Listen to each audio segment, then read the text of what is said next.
morning sun shines on the gleaming hide of a muscular ranch horse. The aroma of bacon and coffee drifts from the wood cook stove at a cow camp. Silver spurs jingle as the men and women of the West get set for another day in the saddle.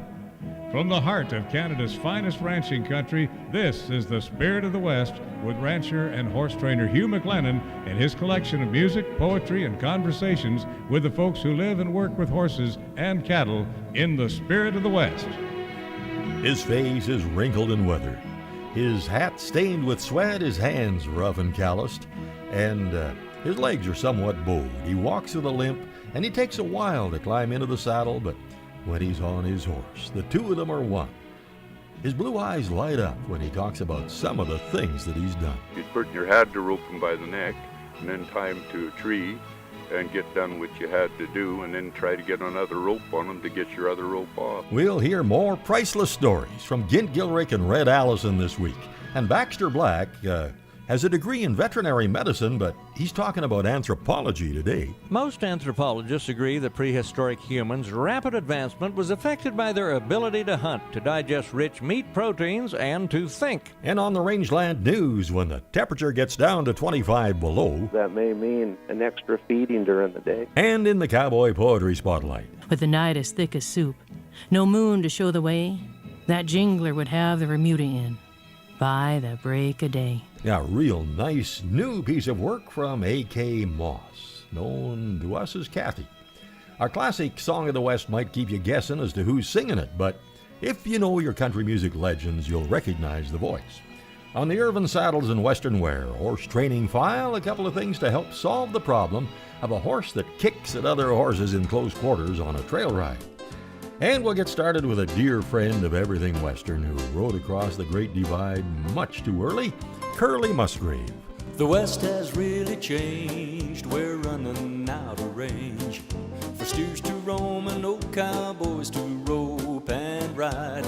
From Chicago to Seattle, it's hardly fit for cattle. Now the freeways crisscross the Great Divide. The new ranchers into futures, tracking cattle on computers that Grandpa used to tally on the fence. Where's the wranglers and brush poppers? Now they round 'em up in choppers. Seems we're losing all the cowboy represents. Is there a home on the range for the cowboy? Is the antelope still running with the deer? Can a tumbleweed still tumble? Is my prairie home still humble? Does springtime in the Rockies bring a tear? Is that cowboy waiting in Red River Valley? Does he miss those bright eyes and sweet smile? Is there home on the range for the cowboy? Let's stay wild in the West for a while.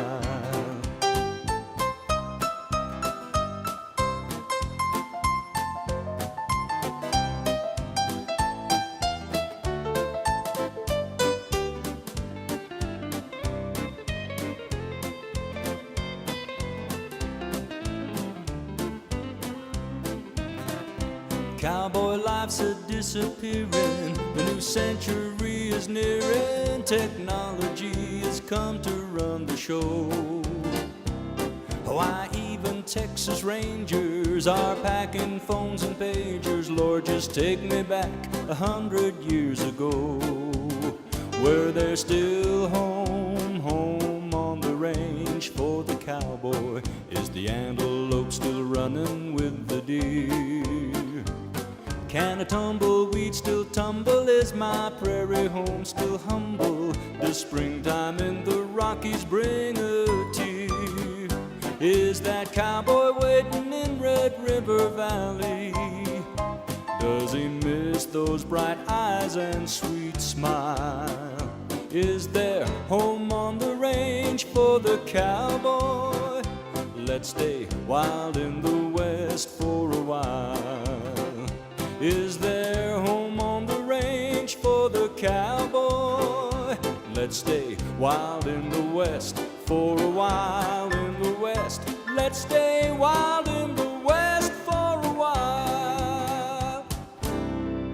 wonderful voice and a fantastic guitar picker, and he just was not with us long enough, Curly Musgrave. And our next song is going to be from a singer who was a big winner at the Grammys, but right now, we'll take you back to the big cattle drive of 1993 when I got to ride with a couple of cowboy legends, Gint Gillrich and Red Allison. Bill Palmer was telling me, Red, that I love to hear Bill tell stories of him and Jim on his dad's old place at Stump Lake, and then later on when they moved to Sam Armour's place at 7-0 and the times they had. But Bill claims that some of those cows in the old days were so doggone wild that they'd really take a run at a fella once in a while. Did you find that they were pretty wild back then? Well, I think maybe that was a little before my time. I think back maybe in the days of Bill's grandfather and so on, they had a lot of wild cattle. But I know that one outfit in particular, Alkali Lake, that winter ranged all their cattle, and it was only occasional years that they sold the or fed the whole herd. Those cattle were pretty good to handle as long as you were horseback. But if a fella ever got afoot, you were in trouble. And because usually even if they were fed with teams of horses, and they never saw a man on the ground. But I know that those cattle, when we took a beef drive into Williams Lake, we would get along pretty good for the first 6 miles up the road until we came to old Scotty Frizzy's store.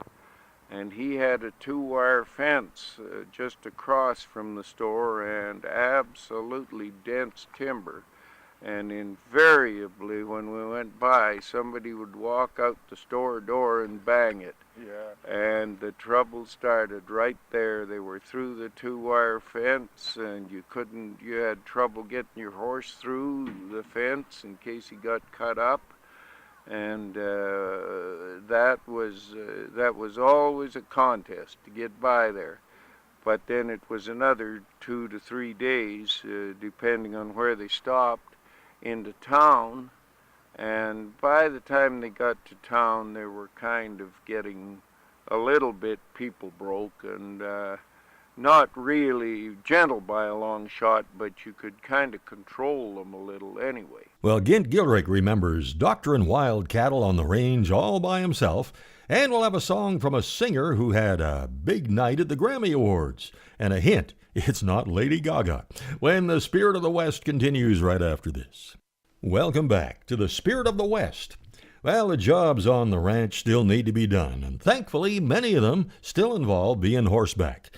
Gint Gillrich spent a lifetime in the saddle, and back there on the drive of 93 we talked about roping and doctoring cattle in the open. There's 2 of you, it wasn't too bad, but alone it was quite a chore. Yeah. You'd put in your head to rope them by the neck, and then tie them to a tree, and get done what you had to do, and then try to get another rope on them to get your other rope off. You ever have one turn loose and still wearing your rope? But if I didn't get her then, I got my rope back a day or 2 later, but we always looked for her, you know.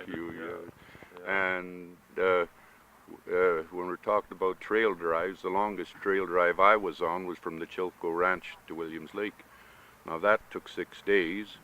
The first day was quite a chore. We had to cross the bridge on the Chilcotin River, and there were 6 of us, 3 or 4 Indian boys and a couple of us, and Frank Mayfield and George Myers, the cow boss. Frank Mayfield owned the Chilco Ranch at that time. About how many cattle would you take on that trip? Well, we had about 350 head on that trip, and it was mostly cows and yearlings and stuff like that. There weren't that many sales those days.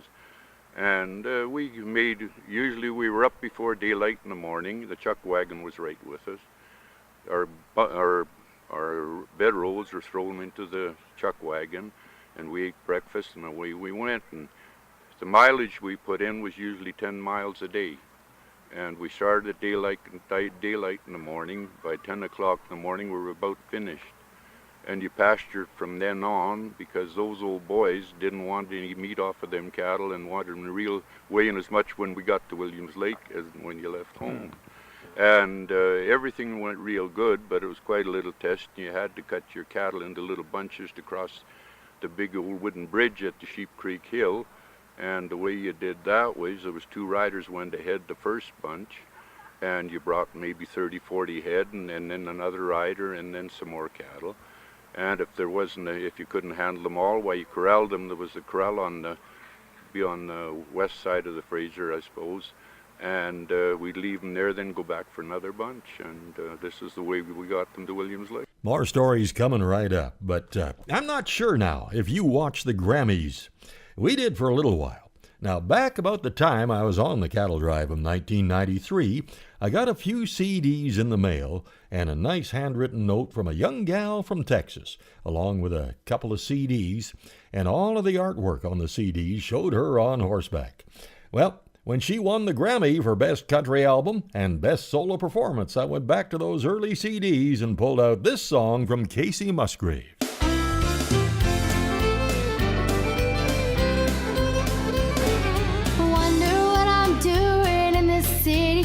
Strangers, people everywhere, and not a single friend. To tell the truth, I'd trade them all for just one Texas Ranger. I could use a friendly cowboy in my life again. Take me home, all the way to San Antonio. Let me be a yellow rose again. I miss those prairies wide, where the Texas Rangers ride, and cowboys are a girl's best friend.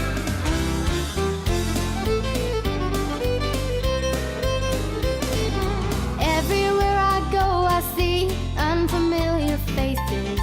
Shiny high-rise buildings growing tall instead of trees. I hang my clothes in one of those tiny condo spaces. Quite a change for someone who used to live in RFD. Take me home, all the way to San Antonio. Let me be a yellow rose again. Well, I miss those prairies wide, where the Texas Rangers ride, and cowboys are a girl's best friend.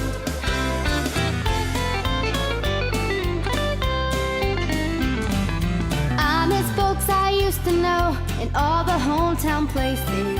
Most of all, I guess I miss my four-legged friends. I get downright lonesome for those miles of open spaces, where a girl can saddle up and raise the Texas wind.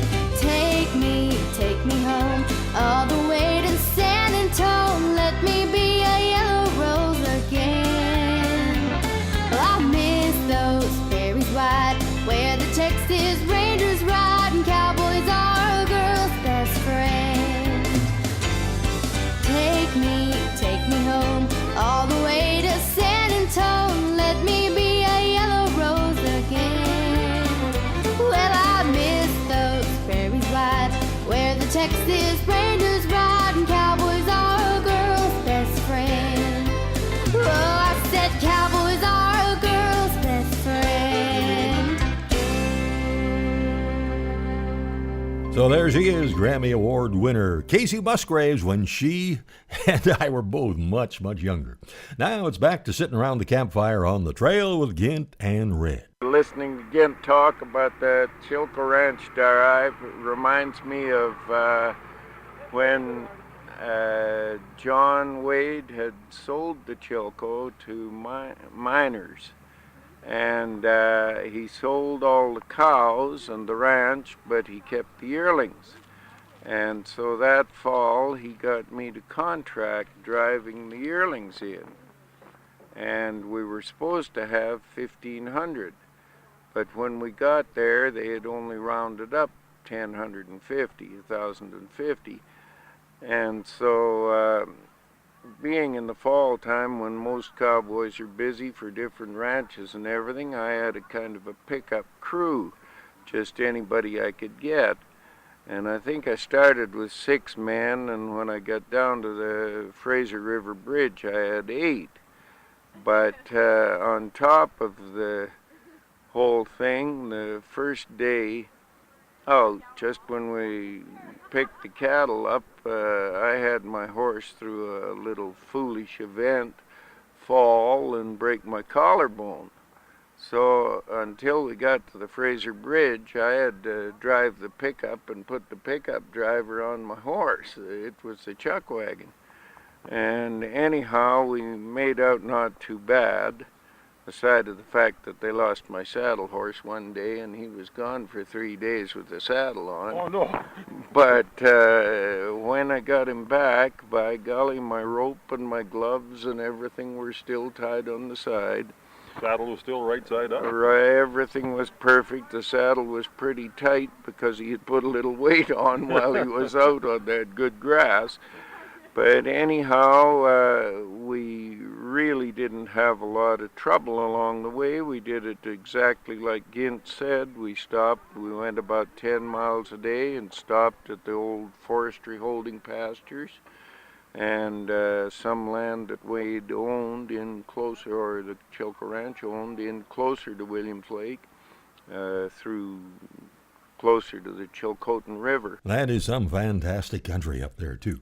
Well, coming up, Baxter Black looks at the development of human intelligence. A beautiful song from a guy who will be at the Kamloops Cowboy Festival and the Rangeland News when the Spirit of the West continues right after this. Howdy, friends. This is Baxter Black on Spirit of the West with Hugh McLennan, and I'll be right back after this. With a little peek at meat eating comes naturally. Well, friends, thanks for listening. It'll be no surprise that I've published a beautiful new hardback book called A Commotion in Rhyme. It fits in the bunkhouse, the outhouse, the bookstore, the library, or the cookbook. Unfortunately, it won't fit in a cupcake. Buy two, get one free. A commotion? Oh. Call 800-654-2550 or baxterblack.com. Come to think of it, it might fit in a Caesar salad. Now that the all-meat, all-fat diet's been acknowledged by most as effective for weight loss, they're promoting its value in controlling diabetes. Well, all this is great news for cattlemen, rib joints, and the egg board, but the bagel and vegan crowd continue to be skeptical based on the idea that something that tastes so good must be bad for you. Most anthropologists agree that prehistoric humans' rapid advancement was affected by their ability to hunt, to digest rich meat proteins, and to think. It freed them from the daily grazing grind of herbivores like mastodons, koalas, and gorillas, who, to this day, remain incapable of inventing the wheel. But somewhere along the way, we started increasing the amount of fruits and berries, corn and cabbage, potatoes, and tofu in our diet. Instead of chasing buffalo across the prairie, we planted Anastasi beans. We learned to make tortillas, and eventually we invented a food pyramid that said eat lots of bread and rice and croissants, and less buffalo and chicken and goat. And then we found sugar! M&M's, Thousand Island dressing, Coca-Cola, and Krispy Kremes. We got fat. We fed grain to our pigs. They got fat. We fed grain to our dogs. They got fat. So based on my cowboy logic, to return to our sleek Cro-Magnon predator condition, we should sharpen our spears and head into the woods in search of edible wild game. Now, I acknowledge that many modern cave dwellers have lost these skills, but the hunting instinct is still there. It can now be applied to the search for low-carb meals, finding the right recipe for guacamole, the right salsa for tortillaless tacos, and the nerve to eat raw liver. Those who practice the Atkins diet can tell you that the chase is as exciting and exhausting as the consumption, and because you have to work at it, it's more satisfying, not to mention the added benefit of losing weight. Well, my point is that if we look at our hunting ancestors, it should come as no surprise that increasing meat in our diet would make us healthier. But then, like now, I suspect the first man who walked upright was probably ridiculed by his grass-eating neighbors. This is Baxter Black on Spirit of the West with Hugh McLennan. Thanks for listening. How about a weekend pass to the 23rd Annual Kamloops Cowboy Festival, March 14th to 17th, 2019. Just about the finest lineup of talent we've ever had. Michael Fleming. On the back roads of Utah near the San Rafael, an old rough stock rider strides to the corral. Gene Prescott. Then he'd swing down from the saddle, and he'd take me in his arms. Tim Huss. The band's tuning up and they're stalking the bar. Ranchers are coming from near and far. for. Special guest Lewis the Big Rig McIver, and so many more. The BC Cowboy Hall of Fame inductions, dinner shows, daytime entertainment, a spectacular art and gear show, workshops on everything from songwriting to saddle making. The best place to get all the information is bcchs.com. Well, Charlie Ewing will be busy calving about now, and I'm pretty sure that he's got some good help because he's going to be at the Kamloops Cowboy Festival to sing those great songs that he's written, like this one. Cowboys need cattle, cattle need country, and country needs the wind, the sun and the rain. Darkness is falling over the rangeland. When it's gone, it'll never be back here again. He was a cowboy, he worked out in the hills. She was a pretty girl, just looking for thrills, and together they're riding, just loving the day.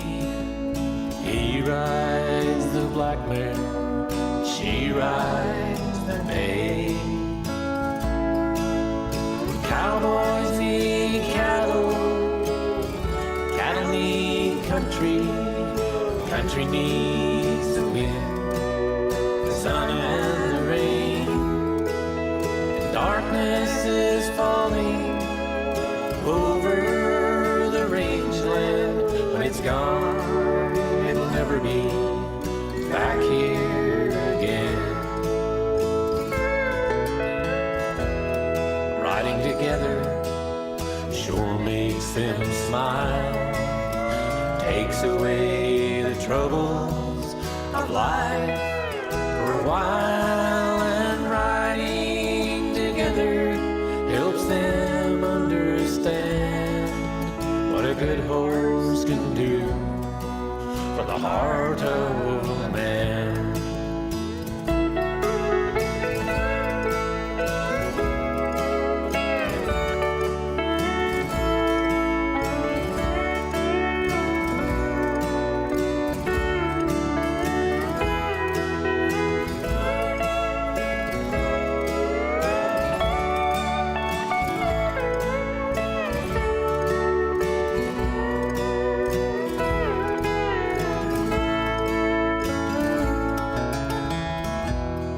Working the ranches has caused them to roam.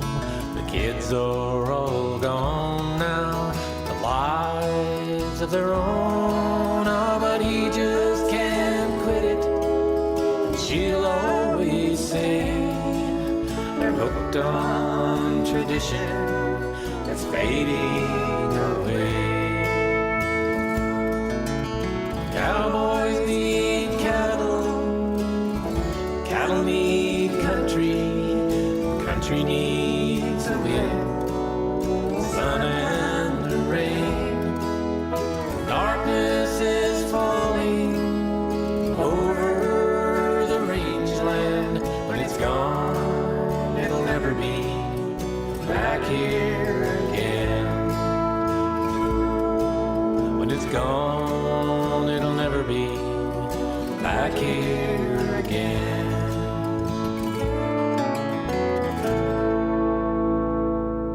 Guess what happens Thursday, March the 14th at 7 a.m.? A bunch of happy Westerners will board a Frontier Bus Lines luxury coach in Red Deer, Alberta, heading for the 23rd annual Kamloops Cowboy Festival. Luxury motor coach transportation, 4 nights accommodation at the Coast Hotel and Conference Center, daily breakfast, Thursday evening dinner and dance, weekend pass to the Cowboy Festival, and 3 nights of dinner theater entertainment. What a great way to take in this best display of cowboy culture, Western history, and live entertainment in all the West. Just call Frontier Bus Lines, 1-888-LET'S-BUS. That's 1-888-538-7287. Now the news of the rangeland, a roundup of news and coming events from around the West. At the top of page 1, it says it starts with long underwear, heavy flannel shirt, jeans, down-filled vest, Carhartt coveralls, felt pack boots, heavy mitts, and an Elmer Fudd cap in full flap position. And now you're ready to feed the cows. Well, that's how it is in February, but what about those cows? They can't put on more clothes, and it's pretty hard to go out and put blankets on them. But this report from Rod Bain has some suggestions to keep them a little warmer. Assuring proper feed and nutrition and water for livestock during adverse winter weather conditions is, yes, important for their well-being. But as Washington State University Extension's Don Llewellyn points out, in sub-zero temperatures and wind chill conditions, I think that one of the biggest considerations is if there's ever a way to get those animals protected from the wind, I think that's a big thing. And in fact, to help ruminant animals like cattle, sheep, and goats maintain their body heat, knowing that when we get into sub-zero temperatures or wind chills, those nutrient requirements can increase 50 or more %. So that may mean an extra feeding during the day. Llewellyn says understanding your animal's nutrient requirements, digestive abilities, nutrient composition of feeds in their regular diet, and what may be available as alternative feed well before a winter disaster occurs will be significant in keeping livestock and poultry healthy during such a stressful time.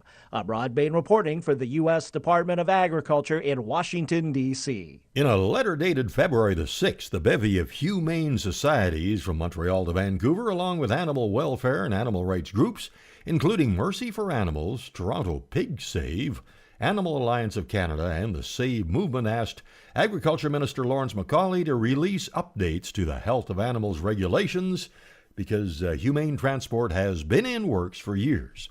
Well, 2 members of Parliament also signed the letter, Green Party of Canada leader Elizabeth May and Beaches East York Liberal Party member Nathaniel Erskine-Smith, who put forward a private member's bill in 2016 aimed at strengthening the country's animal protection laws.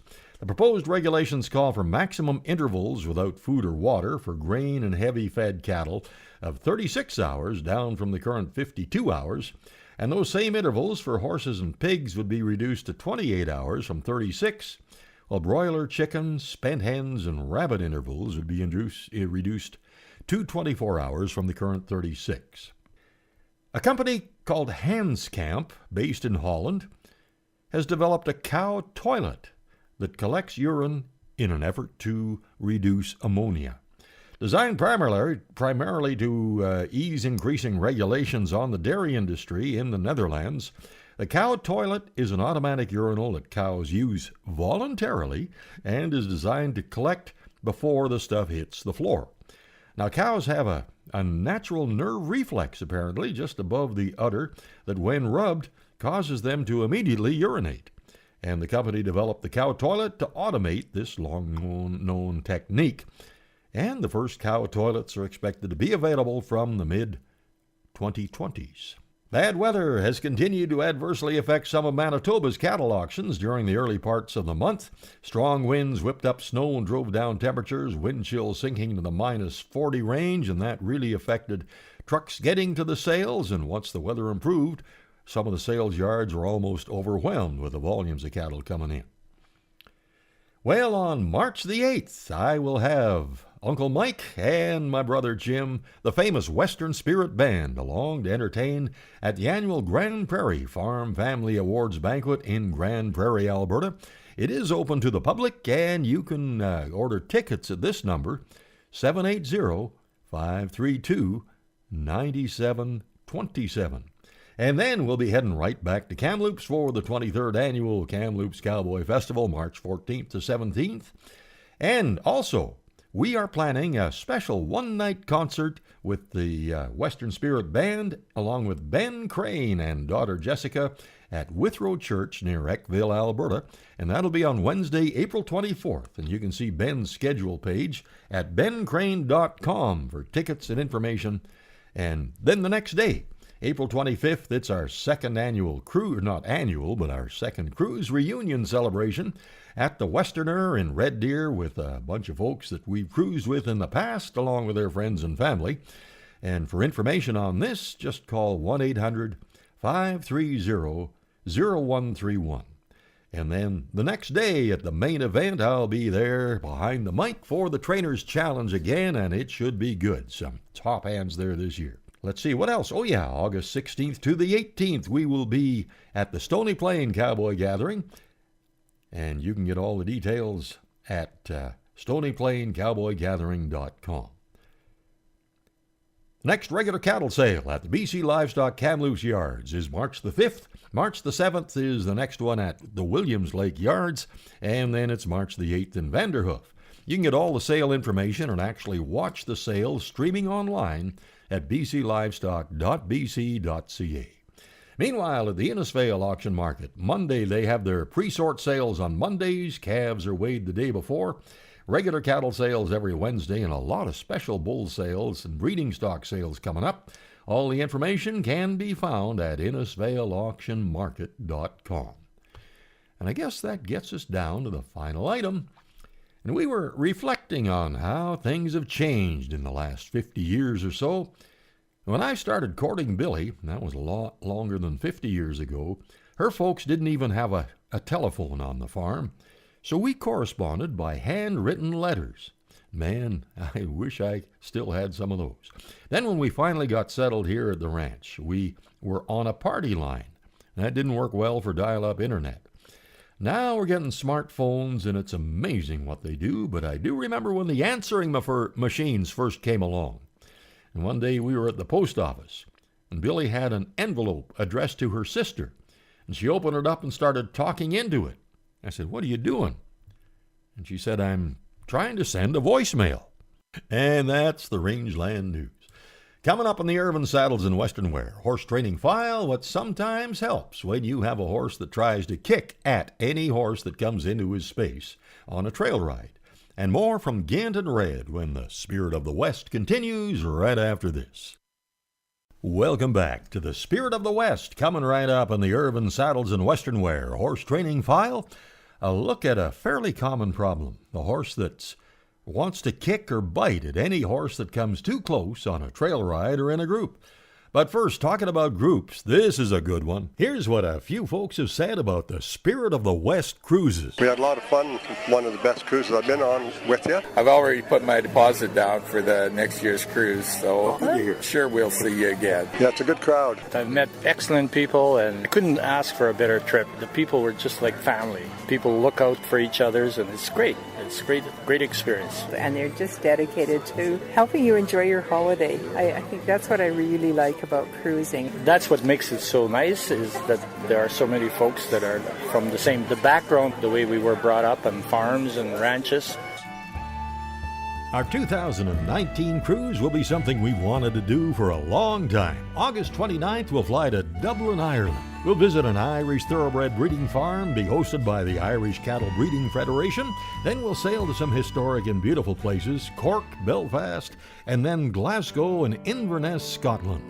We might even get pictures of Nessie, the Loch Ness Monster. And we'll have stops in Paris and London. Get all the information at 1-800-530-0131. And check out our Spirit of the West cruise page at hugh-mclennan.com and our cruise Facebook page. Now it's time for the Horse Training File, brought to you by Irvine Tack and Western Wear, Canada's largest Western store. Start thinking spring with help from Canada's largest Western store.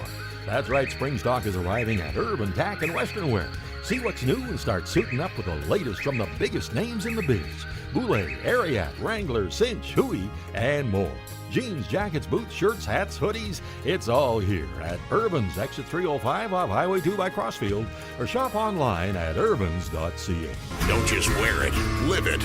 Irvin Tack and Western Wear. Well, there have been too many cases of this to account for, and sometimes more awareness on the part of horse owners might help.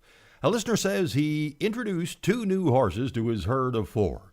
He had 2 geldings and a mare. The 2 new ones were a mare and a gelding. Now, he says he kept the 2 groups separated for a whole week with a rail fence between them.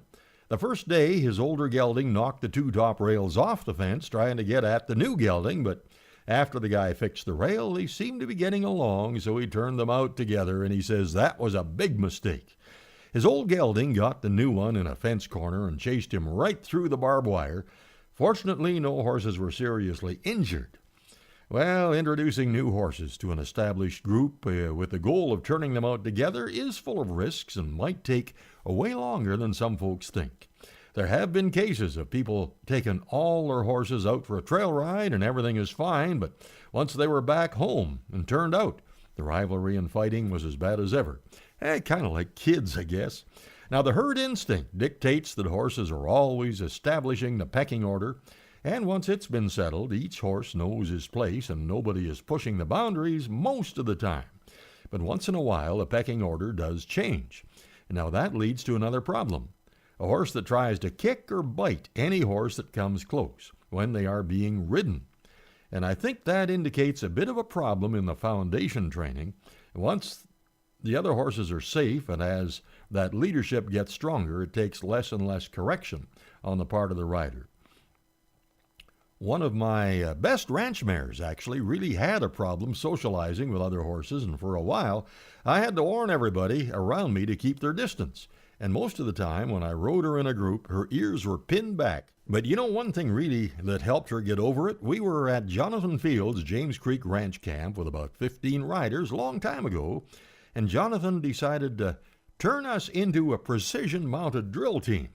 Well, for the first half hour of trotting and loping serpentines, 2x2, and doing what amounted to a horseback square dance, her ears were pinned all the time, but she was handling the maneuvers just fine. And after a couple of days of this kind of activity, her attitude really changed, and she actually seemed to enjoy it. And for Irvin Saddles and Western Wear, that's the horse training file. Something our horses really get a lot of help from is that daily feeding of Hoffman's Horse Ration, and you can find out all about it at hoffmanshorseration.com. Come and see the largest selection of well-broke horses in Western Canada at the 6th Annual Top Gun Horse Sale. April 13th at high noon at the Cal Nash Event Center, Ponoka, Alberta.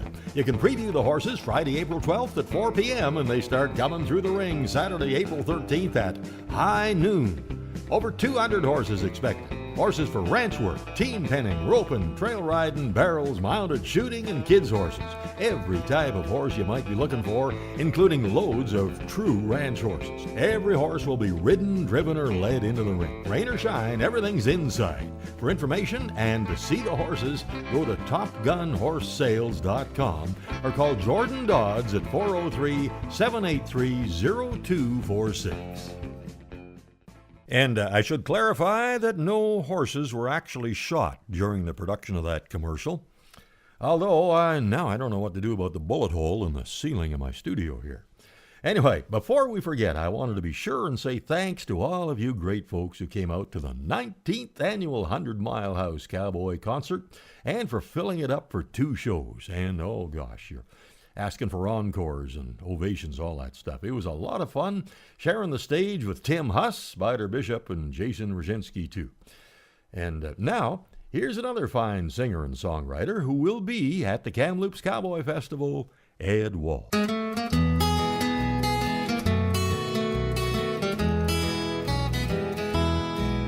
On a slanted porch of an old ranch house out on the edge of town plays a little boy on his big guitar and makes a joyful sound.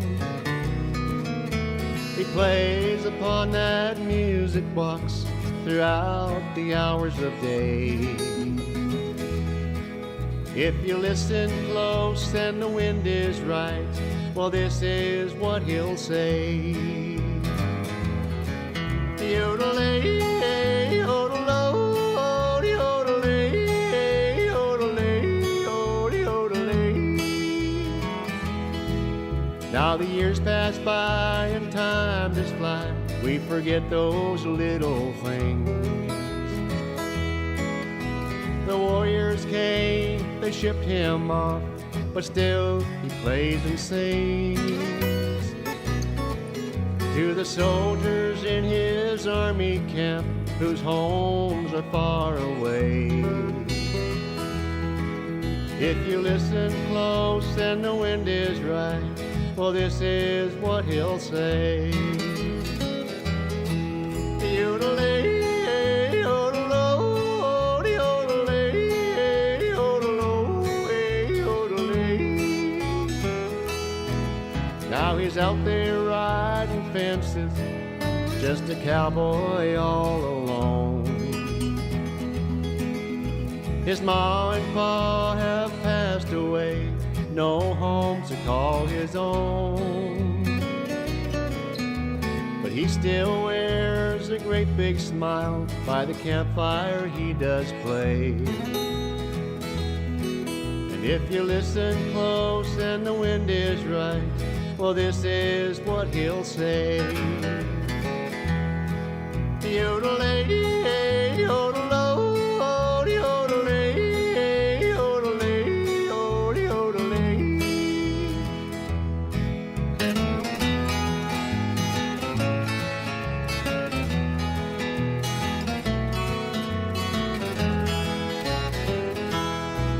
Now we've laid him in a pine box on the hill outside of town.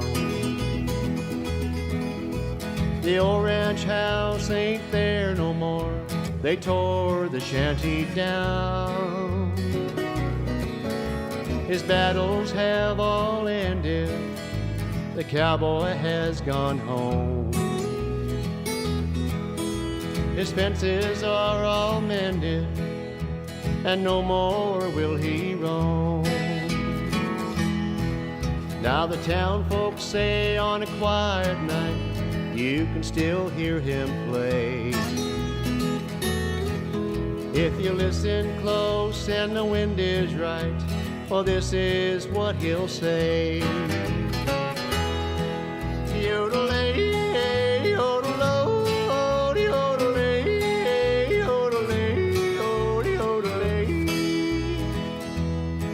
Yodelay, yodelo, yodelay, yodelo, yodelay. Yodelay, yodelo, yodelay, yodelay, yodelay.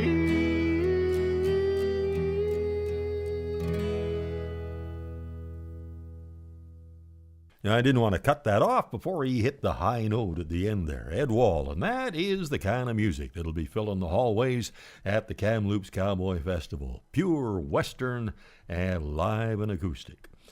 Well, for a long time, top hands like Red Allison and Gint Gillrich, long trail drives were just a part of their life.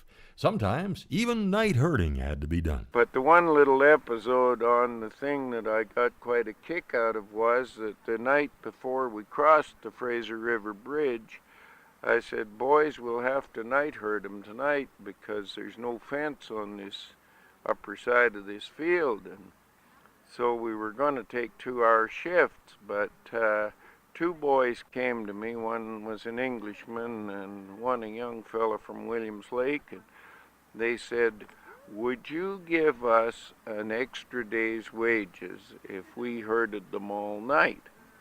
And I said, you've got it.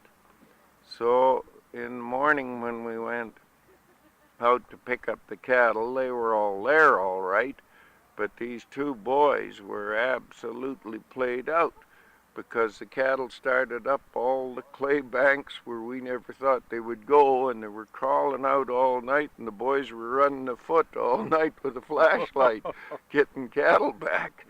But anyway, they controlled them all right, and we took them across the bridge, just like Gint says, in little bunches, and held them on the other side until we had them all across. And then we took them on into Williams Lake, and I remember the cattle buyer at the time was Henry Coster, and he drove out and met us, and then he worried from there to Williams Lake that we wouldn't get any water into the cattle going into the yards, and he said, what's that shortcut like? And I said, well, there's only one little creek and they'll cross it and go. Yeah, one little creek, he said, a lake all the way, I suppose. Man, That's not like your classic picture of the fellow sitting out there night herding, playing his guitar and singing to the cattle when they're bedded down there. There was no singing to the cattle. Well, those were the days. And after we wound up that conversation by the campfire, we crawled into our tents, and we were up for breakfast at the chuck wagon by 3:30 and trotted out of camp at about 4:15 at the first streak of daylight to go gather the cattle. Well, next, it's this week's classic Song of the West, and see if you can figure out who the singer is. Then a real nice piece of cowboy poetry when the Spirit of the West continues right after this. Welcome back to the Spirit of the West. Now, this is usually where we dig way down in the vault for a classic Song of the West, and this week's has not really been heard a lot, especially lately, and it goes back a long ways. It was recorded in 1941, and see if you can figure out who is singing this nice song called Riding on a Rainbow. I'm riding on a rainbow, riding high, rambling through the mountains, my horse, my dreams, and I, riding on a rainbow, through the blue, rounding up the sunbeams, just a footloose buckaroo. I'm a Roman cowhand, wearing nobody's brand, camping where the greenest pastures grow,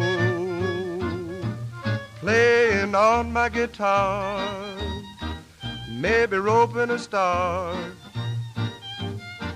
going anywhere I want to go.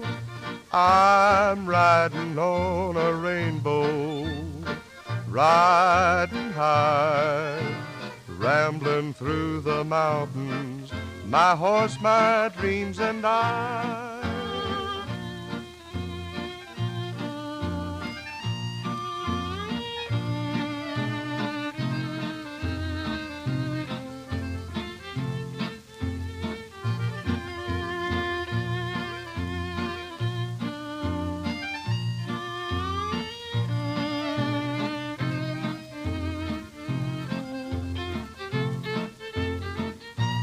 I'm a Roman cowhand, wearing nobody's brand, camping where the greenest pastures grow, playing on my guitar, maybe roping a star, going anywhere I want to go. I'm riding on a rainbow, riding high, rambling through the mountains, my horse, my dreams, and I. I'm riding on a rainbow, riding high.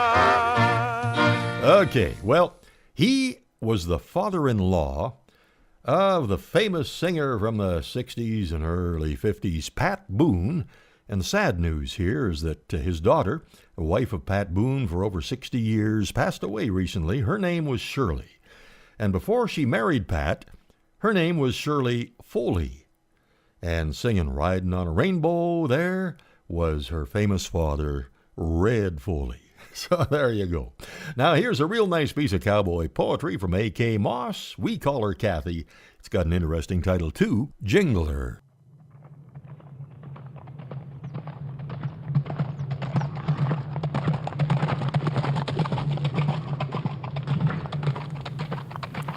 When I was a youngster, I can remember the sound of the jinglers' hoofbeats as they hit upon the ground. They'd leave in the morning before dawn of light, listening for the remuda, whose bell jingles in the night. With the night as thick as soup, no moon to show the way, that jingler would have the remuda in by the break of day. So listen for that bell, jingler. Can you hear it ring?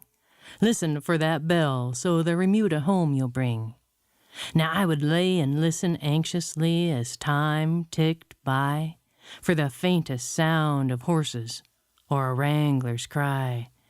Then quietly in the distance, a rumbling thunder sound as their hard hooves hit upon the solid, dusty ground.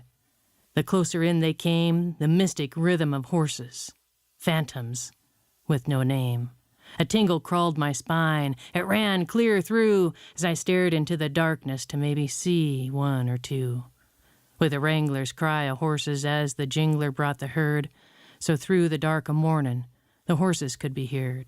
For that bell horse of the Remuda who makes the jingle sound, so through the dark of morning those horses could be found. Now I may have left that lifestyle to see what I'd become, but I can still hear the jingler before the break of sun, and I can hear him jingle before the dawn of light, listening for the Remuda, whose bell jingles in the night. With the night as thick as soup, no moon to show the way, that jingler would have the Remuda in by the break of day. So listen for that bell, jingler, can you hear it ring? Listen for that bell so the Remuda home you'll bring.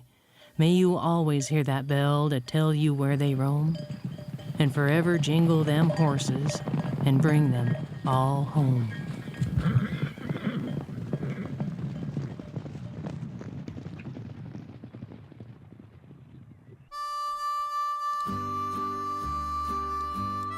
Well, thank you so much for riding along today, and as always, thanks to the Spirit of the West support crew, Mark and Kathy McMillan, and as we speak, working very hard on the up-and-coming Kamloops Cowboy Festival. And if you happen to be looking for tractor parts, any make, any year, Mark can help you. Just go to his page, bctractorparts.com. He's also a darn good heavy-duty mechanic, and he might even give you some free advice. You can subscribe to Canadian Cowboy Country Magazine at cowboycountrymagazine.com, and you can watch and hear this program on your big screen smart TV set. All you have to do is go to YouTube and put in SOTW55. That's our channel, Spirit of the West 55, and a lot of our past programs are there too. And if you like it, I hope you'll subscribe to our channel. Till next week, I'm Hugh McLennan. Hope to see you down the trail somewhere real soon.